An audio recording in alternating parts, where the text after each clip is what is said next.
and sing What Child Is This, but it appears to me that the number is wrong. So really quick, it's going to be 140. Thank you. Let's stand together. 148. Let's stand together and sing What Child Is This.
Thank you, a cantorial soloist, as well as a Buddhist spiritualist and musician who has taught mindfulness to children all over the Bay Area and used to be a part of an amazing punk band, yeah, kind of ish. Rebecca Riott's, transitioned into mindfulness teaching, which, it's really, we grow up, don't we? We do.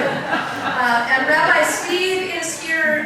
Shir Shalom and our congregation are hosting Eve. Once you meet her, you'll want more of what she has to offer. On February 11th, we're hosting a workshop on mindfulness and how it is that both the Christian and the Jewish traditions support mindfulness. So Eve will bring that to us on a Saturday afternoon in February. So welcome, it's good to have you with us. There are loads of announcements this morning. Bill, you're up. Nice to see you back, Helen Roundtree. Yes, We indeed. missed you. Your council and Property and Finance Committee, in their wisdom, decided that there should be a liaison from those two committees to the wonderful group that's planning the renovation of our sanctuary, and they picked Treasurer Bill for that job. So once a month, from now until the completion of that project, in your grapevine, there will be sort of a regular renovation report from Mary Evelyn, who chairs that committee, and me as liaison. For those of you who don't get the grapevine electronically, I have printouts. And if you would like to get the first progress report, you can tag me after church, and I will share that with you. Thank you very much. Patricia Henley. Hi. As most of you know, the thrift shop at the end of each year, we sell everything off, close, and pack up and clean up, and it's a major job to get everything out of there, get everything empty so we can shampoo the carpets. There will be a sign-up clipboard in the coffee hour. If you can help the week of December 19th, we need help with people packing. We need drivers to take it. We pass it along to Bon Marché, Salvation Army, Fish, whoever can use it. The other thing is, remember, we have the sales coming up starting Thursday. We start the progressive sales. By the last day we're open, it's fill a bag for $2. So check out the sales and then sign up to help with packing. Do me a favor, raise your hand if you volunteer in the thrift shop. Let's have a round of applause for everyone. Ministry of the church, thank you so much. Many of you attended the La Luz meeting several weeks ago about what's going on in terms of immigration. This coming Tuesday night at 5 o'clock in La Luz, there's a seminar or workshop called Know Your Rights. We are invited to go to that, as well as people who are facing possible legal action against their presence. So La Luz, 5 o'clock Tuesday night. Hope to see many of you there. So we have a full service, including communion today. And rather than take time during the communion time to explain how we want to do the process, we're going to do that now. So what we're going to do is what we traditionally do here, which is we have a couple of ushers helping us, Lori and Bev. They'll release pew by pew. We'll come around about 12 to 14 people around the table here. And then after you have your the bread and wine and the closing blessing that either Curran or myself will do, you'll come up the steps here and get one of these paper cranes. And you'll walk toward that Christmas tree over there. And Joan Hallworth will be there to assist in hanging the crane. And at some point during the service, we'll explain what the cranes are about and why we're doing that as part of our Advent decorations. So we'll come up in circles. After you bring your crane, you'll go back down and find your seat, and then the next group will come up, and it'll be a wonderfully choreographed complete without a hitch, I'm sure. So what a service we have today. I invite you to take a deep breath.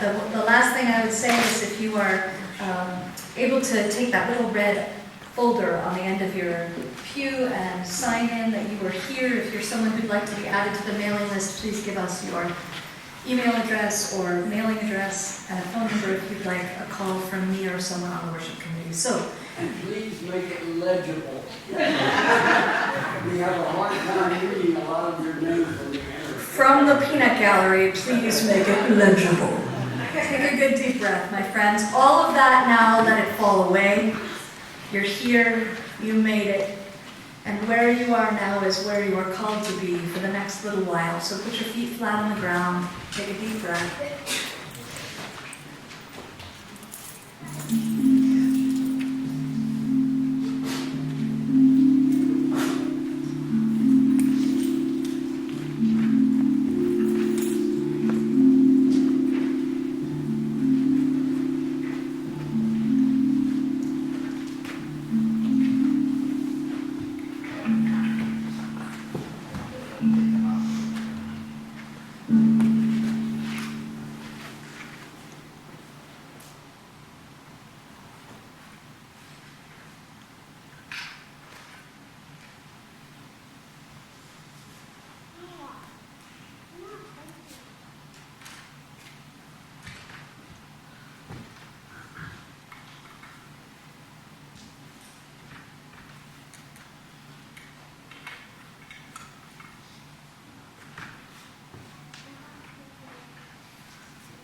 Last week, our theme was hope, and we sang this very simple song with that word hope. And this week, we'll sing the same song using our theme for today, which is peace. I am becoming peace.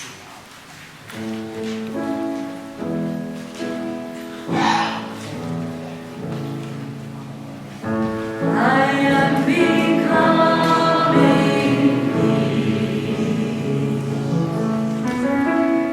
I am becoming peace.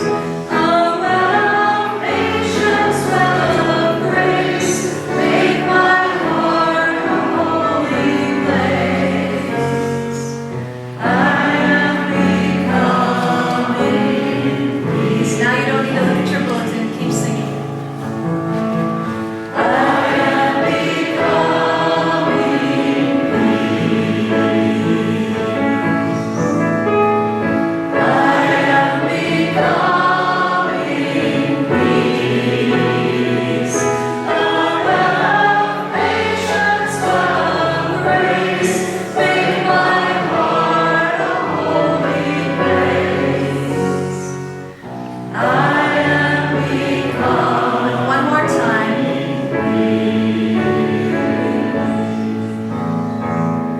I am becoming peace.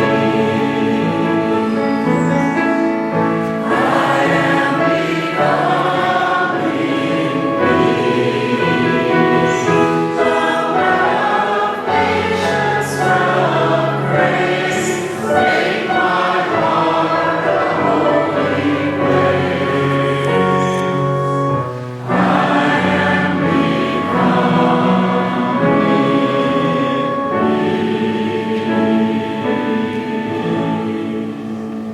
Will you join me in the call to celebration? We are all welcome to this place, just as you are. Whatever hopes or worries are on your mind, you are welcome.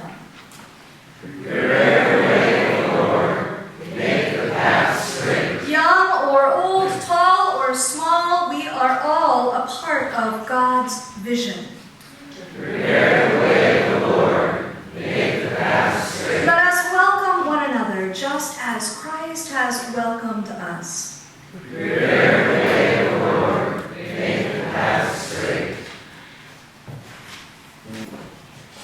We set up the nativity set today to remind us we're waiting for Jesus to be born. Mary and Joseph have not reached Bethlehem yet, so we won't put them out yet. But before they arrive, there are some shepherds and animals living in this area, so we can put them out. I guess the shepherds are waiting for Mary and Joseph. I don't think they have a clue about Mary and Joseph yet. They're just minding their own business and tending their animals.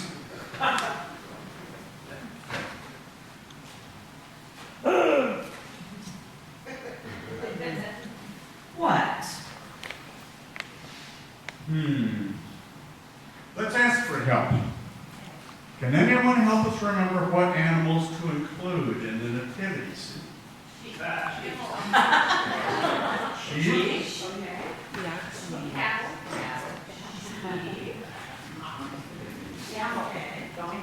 What else? Owl. Oh, good. You guys are good. Oh, Alice Jane. What else? Pass. Camel. Dawn.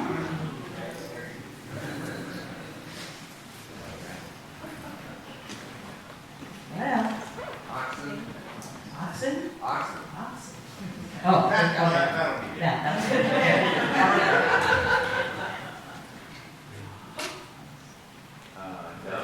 Yeah, thank you. You guys are good.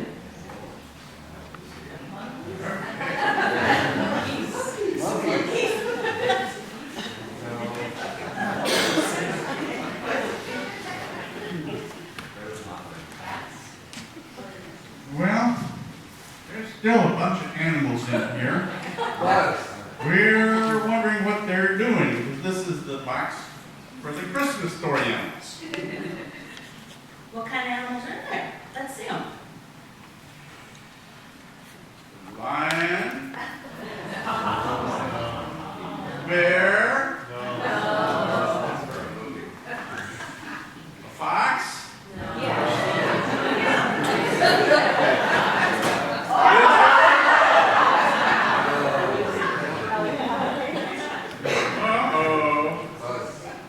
Oh no. Some kind of bug or a cockroach?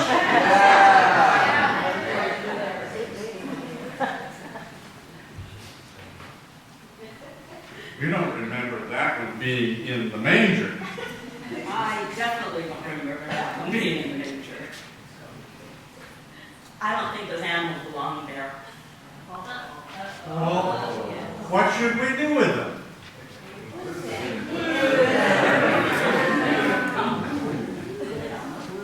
Well, I do remember a different story in the Bible. Oh yeah? Which one? Well, the one with a lot of animals. Oh, the creation story where God makes the earth and the world and all the animals in 6 days and then rests on the seventh. Not good. Nope. It's another one where different kinds of animals live together, and they don't eat each other. There's a lion, a wolf, a snake, a leopard, and they're all hanging out with lambs and a calf and a baby. Wow, that sounds cool. What are they doing there? I have a feeling we're going to hear about this. I think the story is about respect and that we need to try to get along even if it is not in our nature. Maybe it's a hope that we can all be like that. So maybe these animals do belong at the manger. That is, if they don't eat each other.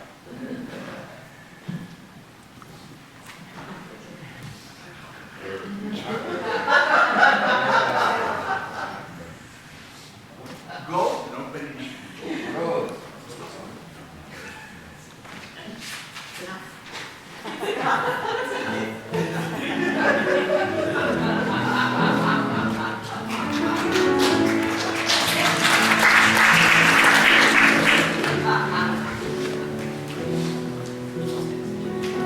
Today we light the second candle in our community Advent wreath.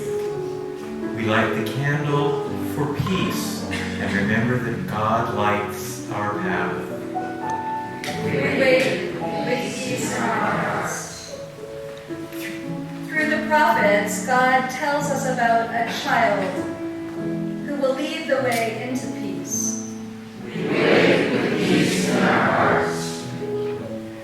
We remember John the Baptizer as a voice crying out in the wilderness to prepare the way of the Lord. And so we prepare our hearts and minds as we wait for the blessings of this season to unfold within us. We wait with peace in our hearts.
You will never succeed in filling that hole because your needs are inexhaustible.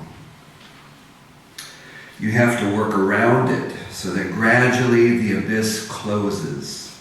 Since the hole is so enormous and your anguish so deep, you will always be tempted to flee from it. There are two extremes to avoid: being completely absorbed in your pain and being distracted by so many things that you stay far away from the wound you want to heal. So this is our opportunity to share the ways in which the holy has drawn near to us between now and the time we were together last. Moments in your life where you felt deeply at peace, where even if just for a glimpse, everything lined up. It's important that we as a progressive community begin to be able to name out loud our experiences of the sacred. And so that's what we do when we practice spirit sightings. One of the spirit sightings is, in fact, these cranes. Mary Beth, where are you? There she is. So I had this desire to create a Christmas tree that was relevant this year, a living symbol of the evergreening presence of God in our lives. And I was raised in the American Baptist tradition with something called a Chrismon tree, which was a tree that was covered in all in white, all Christian symbols. And one of those symbols was the peace dove. And at this time in particular in our world, that feels like the most universal symbol that can draw people together. And so at Camp Kaz, I had this great idea. I'll bring paper and we'll all make cranes. Well, would you believe that not a single person who came to Camp Cazadero knew how to make a crane? Not a one. Not even the people from your former church. None of them knew how to fold paper cranes. And so I came home and I was bemoaning this reality that my vision didn't come to pass, and Stone Soup and Mary Beth said, well, by golly, I'll learn how to make those cranes. And we decided that 1,000 was a lot to shoot for. You all know about the story of 1,000 peace cranes that came from a child, a vision of a child for peace. So she didn't make 1,000. You want to tell us how many got made and how they got made? Tim, are you handing me the mic?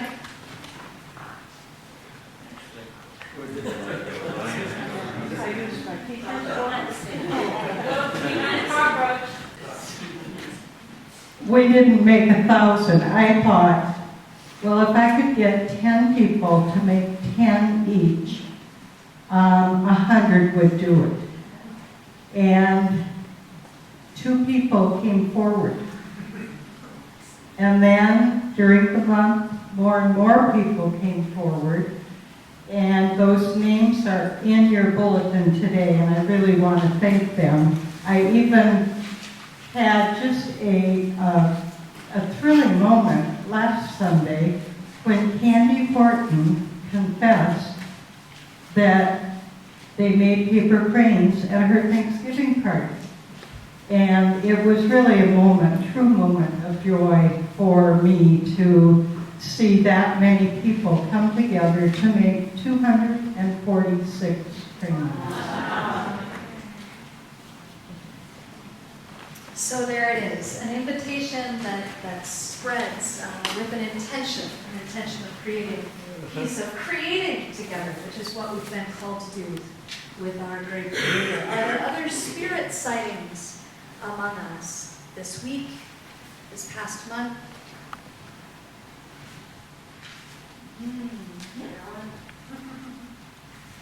So we have a youngest son who lives in Reno, and he commutes to Truckee, and the weather can be treacherous. Yes. And he had a crummy little car, and I was worried sick.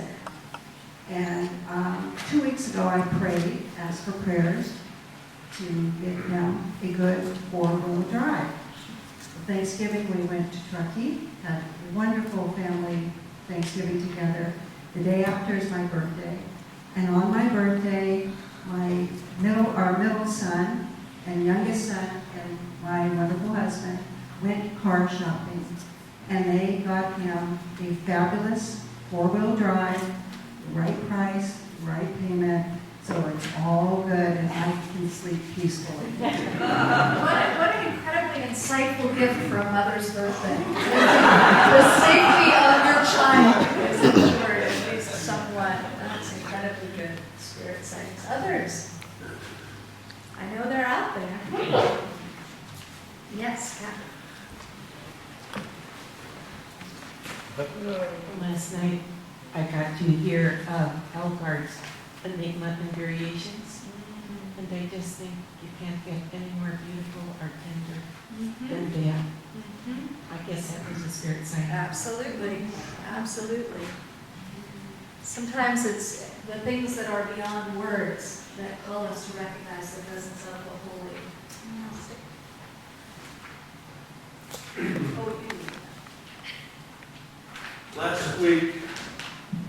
Last week the theme was hope, and I found this little poster. If you can't make it out from there, you'll see it in the community room. It's a boat that's almost submerged, filled with men, women, and children. And if you look closely at their faces, you want to see hope, you'll see it right there. My suggestion is that we post 4 panels in the community room one for each of the themes of Advent, and you bring in pictures, articles on hope, peace, what are the next, joy? And love. So that we create in the community room basically a written testimony of hope, peace, joy, and love. We sure need those these days and every day. So with these spirit sightings and those that have not yet been spoken, we are indeed grateful, and we move to a time of sharing our offering.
Friends, we are called to welcome one another, just as Christ has welcomed each of us. Let us walk into the light of God that we may abound in hope and peace. We bring the best of ourselves and our offerings to God's church and to the world. And all God's people say, Amen. My name is Isaiah. I like to pray and talk to God, and I believe God talks back to me. I was walking through the hills one day. I wanted to be alone. I needed some time to think. Do you ever feel like that? I asked God for guidance. I was feeling sad and lonely. There has been so much fighting where I live. I just don't know when it will stop. My people want to live in their own homes again. It is a very painful time for us. And when I was walking through the hills, I came to a wooded area and I saw an old tree that had fallen down. At first I was sad that such a beautiful old tree fell over. I took a closer look, and as I came closer, some of its branches poked me. Its leaves, dry and crumpled on the ground, crunched beneath my feet. I touched the tree and felt its rough bark, and then I noticed something. There was a young tree growing up out of the big tree. The fallen down tree was providing the nutrients and food for the young tree to grow. The young tree had leaves and was growing tall. That gave me a sense of hope for the future. Maybe everything will be okay one day. Maybe everything will be okay one day. Maybe life can come out of places and times that feel empty or dead and without meaning. The hills were full of inspiration for me that day. I got to see a hawk flying overhead and land in its nest high above in a tree. It brought a mouse to feed to its young. Sometimes people think of themselves as that mouse, a victim. I know we certainly do in the conflicts we are facing. Other times people feel fierce, like that hawk with its razor-sharp beak and talons.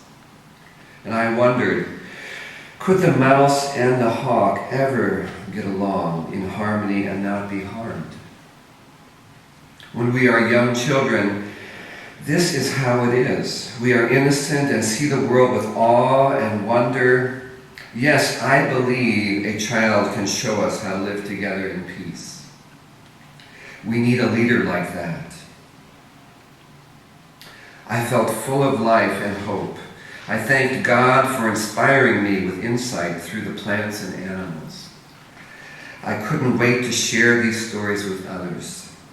I know that we can face the future and strive to live in peace because God is always with us, with all people. Hello, my name is Eve. Thank you so much for having me here today.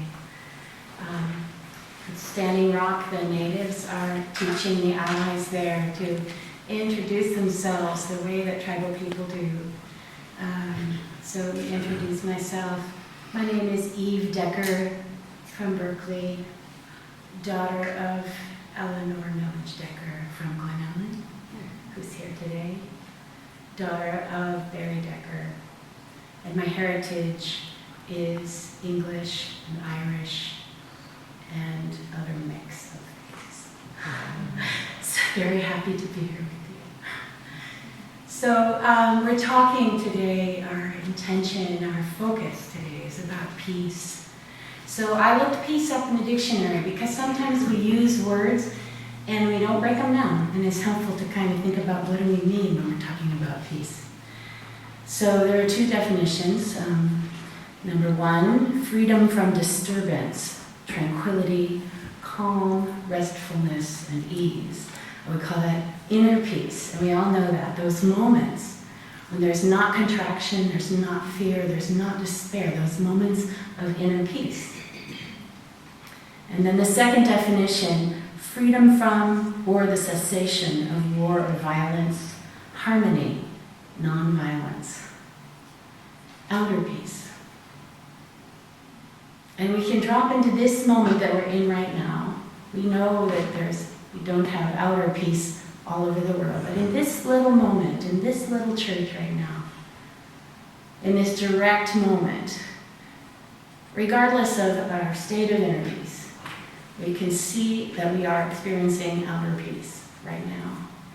And I want to offer that as the first of several practices or refuges that we can find when we're seeking peace. Just dropping into the present. Am I safe in this moment? In this moment, am I safe?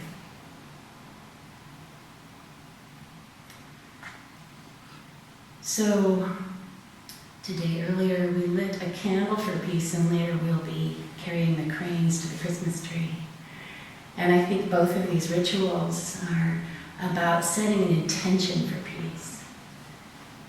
And I want to say that intention is really, really powerful and not something to just let go by and not let sink in. Intention is something to sink in. Neuroscience tells us that setting an intention primes our nervous system to be on the lookout for whatever will support what we're intending. So let me say that again. When we set an intention and we're really purposeful about it, really wanting it, really making it real, it primes our whole nervous system to be on the lookout for the people, the places, the things, the actions that will support that intention. Intention is really powerful. I would say that intention and prayer are really two words for the same thing. Setting our minds towards a North Star, if you will. In the case of peace, thinking of the Underground Railroad, we're walking towards freedom. Without the star, we don't know which way we're going. Intention serves the same purpose. It moves us in that direction. Today, we're setting our intention for peace. Real peace, not just a word we say in church. Inner peace, peace in our communities, peace in our world. This is a real longing. Now feel into that longing, because it roots our intention. If we compare our systems and our communities to a garden, if we set an intention for peace, it's like we're setting an intention to grow a beautiful garden. We experience the serenity of the garden, and then we offer it out to others. So as we reflect on the power of intention around peace, I would like to share a song with you I wrote, comparing a garden to the human mind.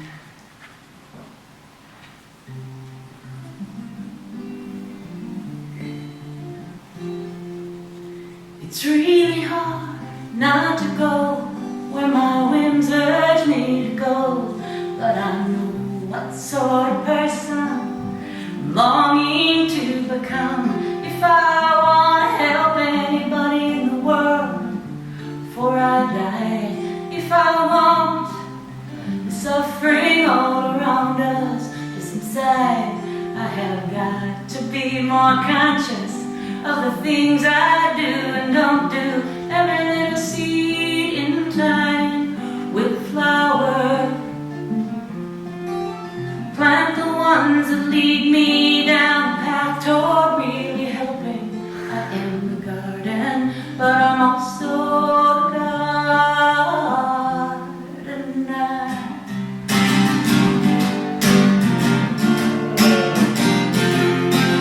In this very moment, I read fruit from choices past.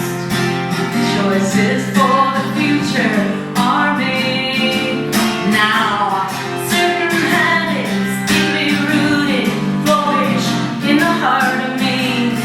Repetition, like the season, comes naturally.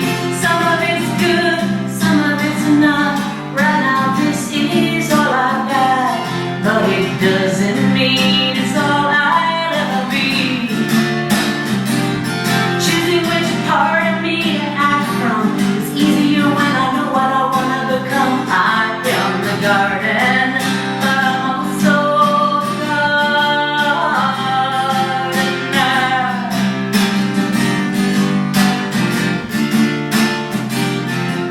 This planting of seeds is more subtle than it first appears. It's not just about $1 to the homeless man. It's about perceiving what's happening in this very moment and deliberately choosing to extend love. It's really hard not to go where my whims urge me to go, but I know what sort of person I'm longing to become. If I want to help anybody in the world before I die, if I want the suffering all around us to subside, I have got to be more conscious of the things I do and don't do.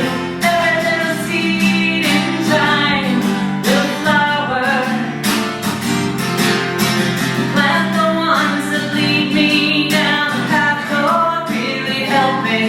I am the garden, but I'm also the gardener, yeah.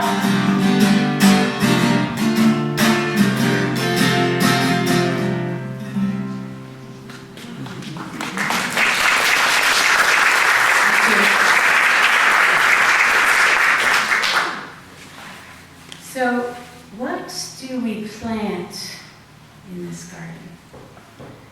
We've intended towards peace.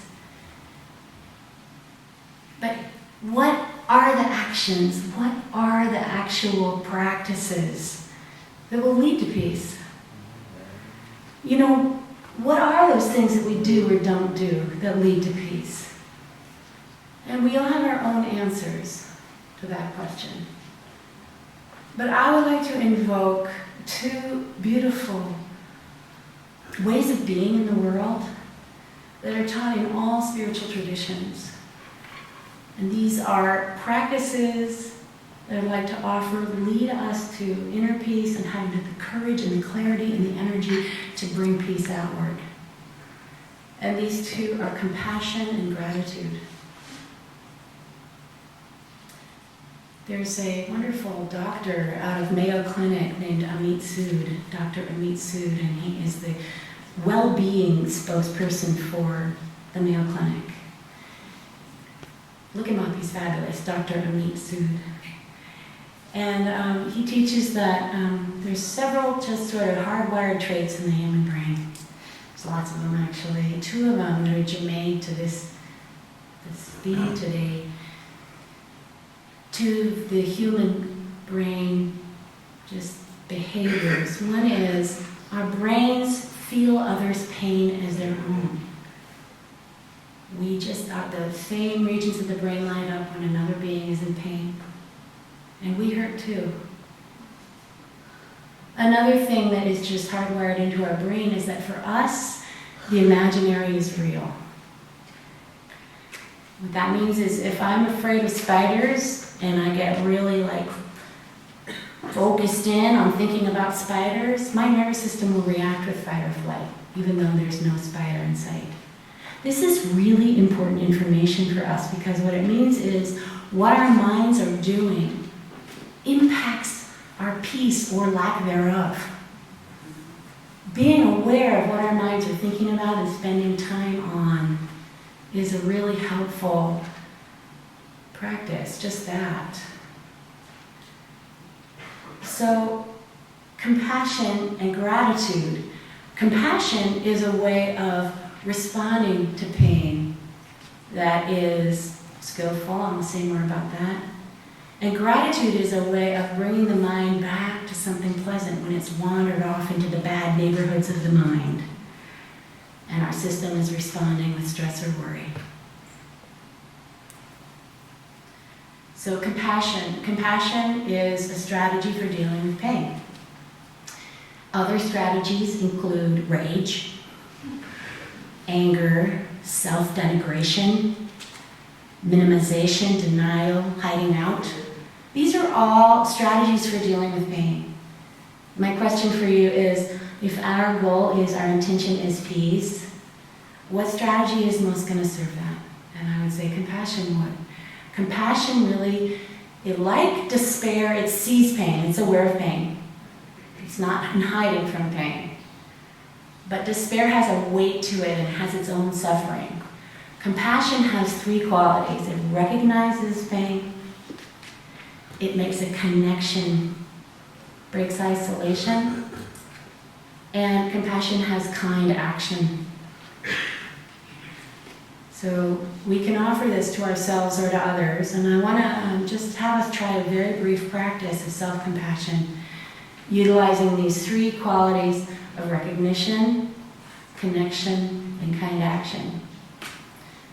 So imagine that you're in a moment of suffering, and given a room of this size, probably well over half of us have some kind of stress in our systems right now, maybe all of us do, because that's just part of being a human. It could be physical or emotional, mental, energetic, stress. So the first is just to recognize it, and you can do that simply by naming, this is a moment of suffering. Naming, recognizing. And then the second for this practice of compassion is to connect. We tend to isolate, and because of our mammalian brains, isolation way increases our pain. We think we're chronically unique with whatever it is that we're suffering with, and we're not, ever. There's always thousands, if not millions, of other people having the precise same suffering. So first is to name it. This is a moment of suffering. Second is to connect. Suffering is a part of life. I am not alone.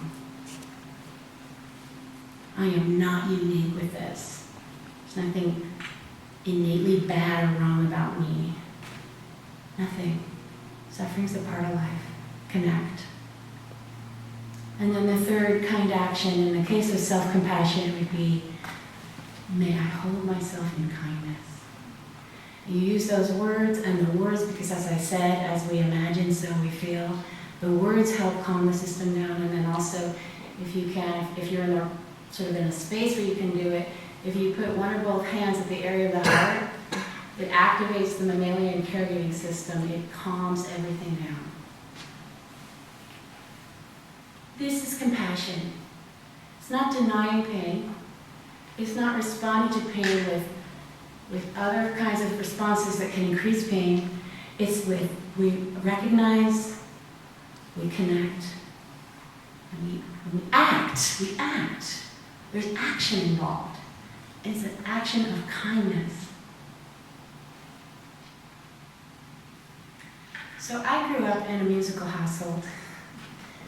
And one of the ways that I will often respond to my own suffering, and the suffering of others is through music. And I like to sing for you now. I am still, for 25 years, I've been a elementary school music teacher. I do it 2 days a week now. And when I wrote this song, I was grieving for some of the children that I was working with in Oakland who came to school already with so much suffering. And I was out in the woods, and then I sat with a deer while the deer died. And then I came back and I wrote this song about one of my ways of responding to suffering, my kind actions. I know we each have our own.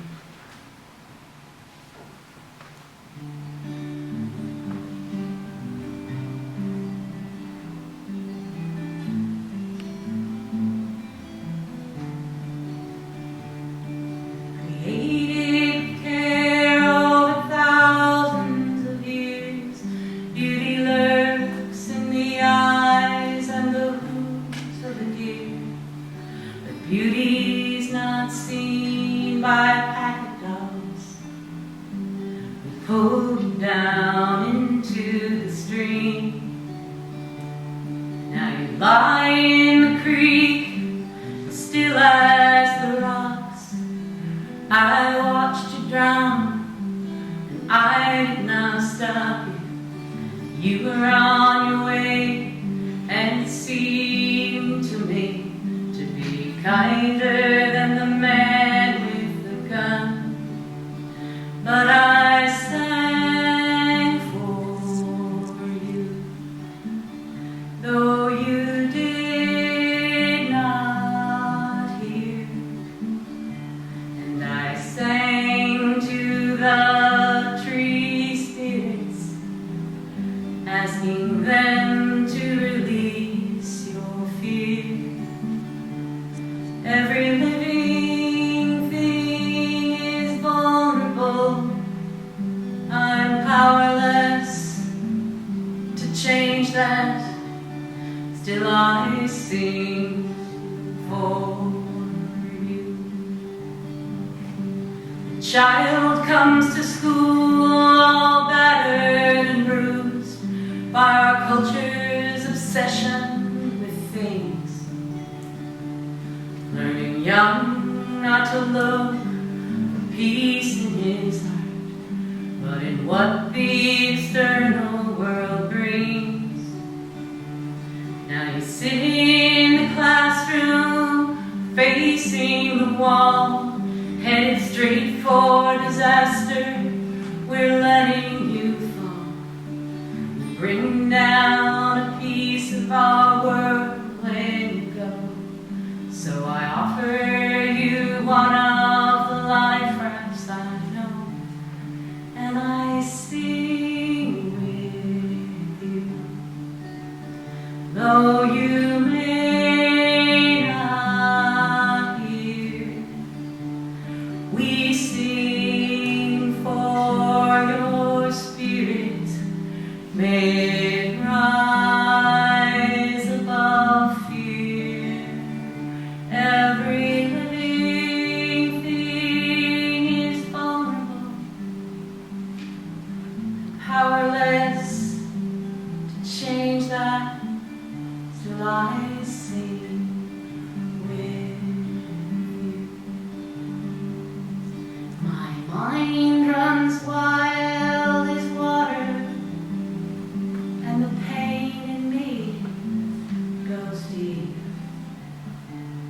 Sometimes I lash out at someone I love, or cry out in my sleep. If I hurt you, please forgive me. When I'm crying, will you hold me? When I'm dying, and on the day I die, will you sing for me? Though I may not hear, because if I do, you will comfort my fear. I don't care if you're in tune, the kindness in your voice comes through. Will you sing for every living thing is vulnerable? I'm powerless to change that. I will sing for you.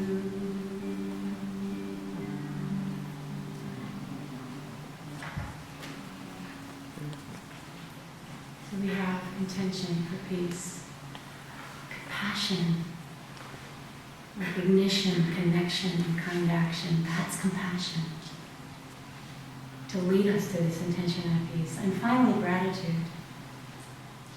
Thank God for the blessings in our lives. Thank God for them. They replenish us, they lift us, they restore us, and they nourish us. And they're all around us. But we have these imagining minds, these ruminating minds, that instead of taking a minute to notice that I ate breakfast this morning, can run off into some fantasy about how much retirement am I going to have in 30 years and get frightened by that. How does that serve us? How does that bring us closer to peace? It doesn't. So if we can have enough awareness to see when the mind is going off into some difficult territory, to bring it back and notice something good. Sometimes when my mind has really spun out and I'm already really contracted and freaked out, it's already happened, I'll take a 3-minute walk around the block where I live. And my job for those 3 minutes is just to notice the good things. There's a bloom on the tree. You know, there's a neighbor who keeps a really nice yard. Just take some time and refocus. It changes brain electricity. The system can calm down again. Our human minds mistake the imaginary for the real. We need to understand that and work skillfully with it in order to be peace and then to bring peace. So I'd like to close with a song.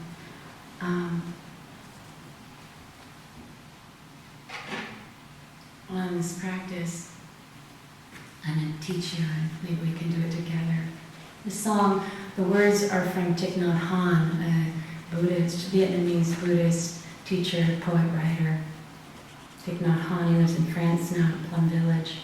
The words are from him, and the music are from a local treasure, Nino Wise. So I invite us as we hear this song and as we try it together, to drop into peace in this very moment. Look for the good in this very moment and let it sink in. So I'll sing it for you once and then I'll have you repeat after me. It goes like this. In breath, out breath, deep breath, slow breath, calm breath, ease breath, smile breath, release breath, present moment, wonderful moment. Can you see the wonderfulness in this moment? Can you feel it? Even if it's just the pew holding up your butt. That is wonderful. That is wonderful. It really is. So I'll sing a line and you repeat after me. In breath, out breath. In breath, out breath. Deep breath, slow breath. Deep breath, slow breath. Calm breath, ease breath. Calm breath, ease breath. Smile breath, release breath. Smile breath, release breath. Present moment. Do that again. Present moment. Wonderful moment. Wonderful moment. Yes, and beautiful. Let's do it all together one more time. Here we go. 2, 3, 4.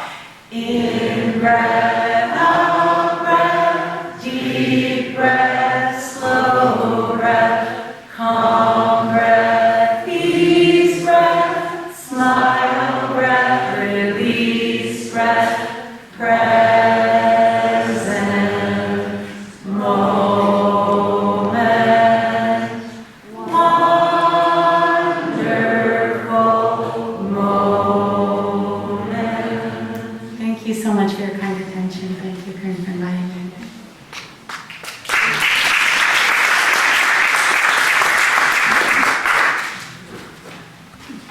So when the United Church of Christ was established in the late 50s, it retained exactly 2 sacraments. The sacraments are communion and baptism, both considered outward reflections of an inward reality, of the inward gift of grace and peace and hope and joy and love. And every time we come to the table of communion, we are invited to recognize the 3 things Eve was asking us to recognize.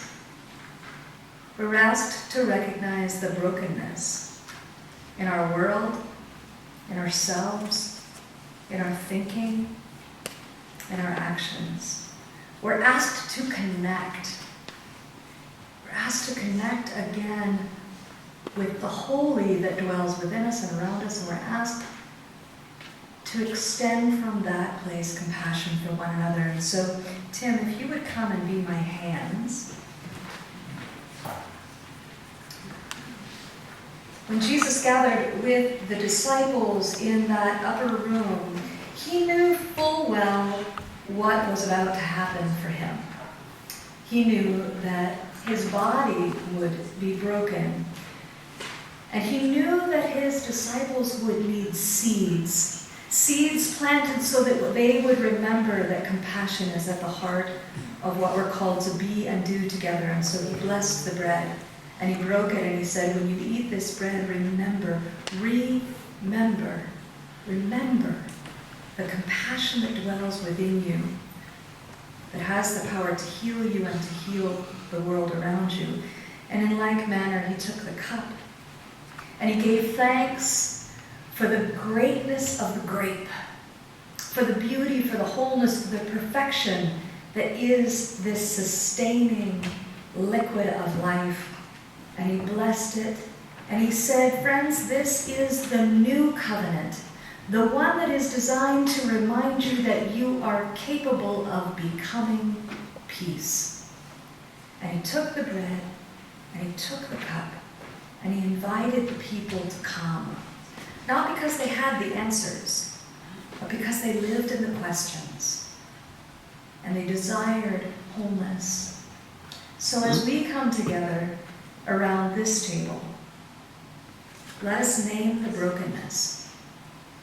Let us long together for ways to be a part of the healing and receive the sustenance that will succor us on our journey. So Tim, how are we going to do this next part?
your average service.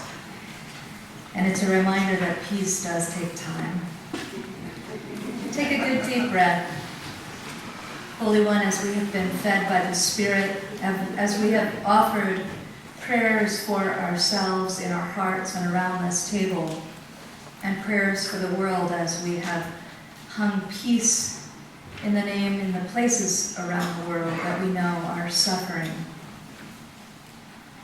Help us to move from this place with the intention of peace, with the intention to recognize what is hurting in ourselves and in the world, come together in community, for being with one another is surely the most powerful act we're capable of as human beings. And to go from being with one another into the world, to be of service.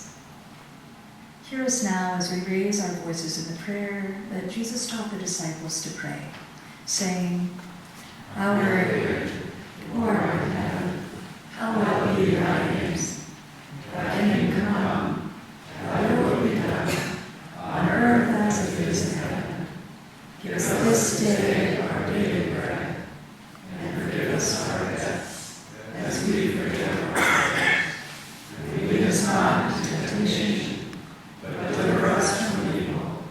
For thine is the kingdom, and the power, and the glory forever. Amen. And if I could invite you very gently to stand, put your arms out in front of you. May you meet peace before you. Cross your arms over your chest. May you be at peace with all that is behind you and within you. May your words be of peace. May your mind be at peace.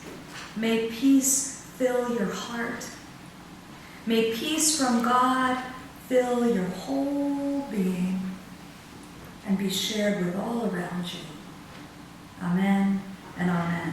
Let's join our voices together in singing Hark, the Herald Angels Sing, number 144. We will conclude the service with Shalom. So that's what we'll do as soon as we finish singing.